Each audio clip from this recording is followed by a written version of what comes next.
everybody, Tracy Jo Callan here with Callan's Crafting Studio. In today's video I just want to do a quick tutorial on how I cut and weed the Cricut glitter vinyl.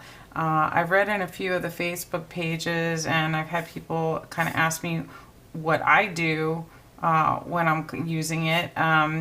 Now this shouldn't be mistaken with the iron-on. Sometimes I get them mixed up when I see which one people are talking about because they refer to iron-on as HTV, which is heat transfer vinyl.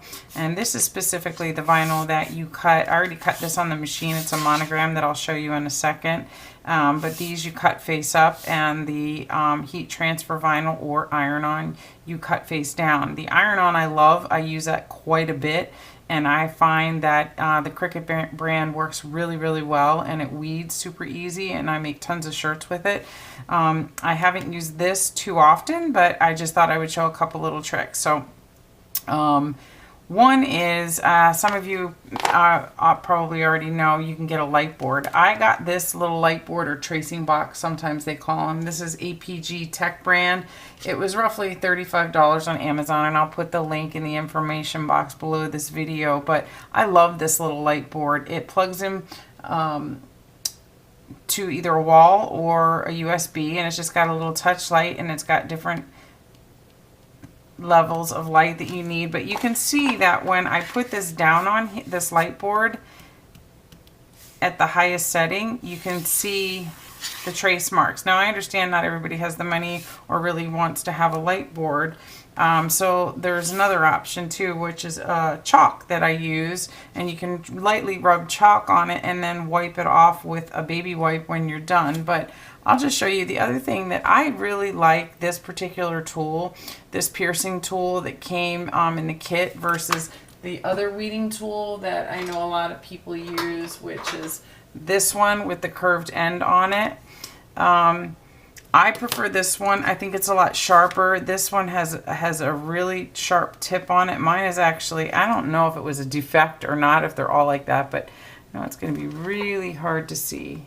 I don't think you can see it on here, but mine actually is bent at the very tip, which is very helpful for weeding. So, because I really kind of jab it in through there, and it pulls up pretty easily. So with the light board, I'm just going to do the outside part.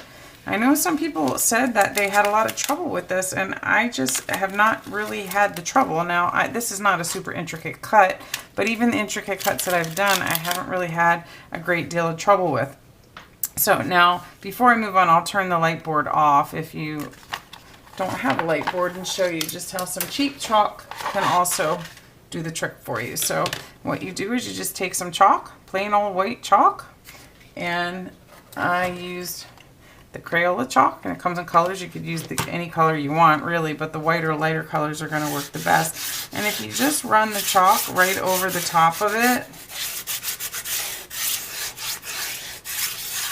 you again can see your cut lines. So I can just go in here, now that I can see them, and I can begin to weed and pull out my pieces. There we go.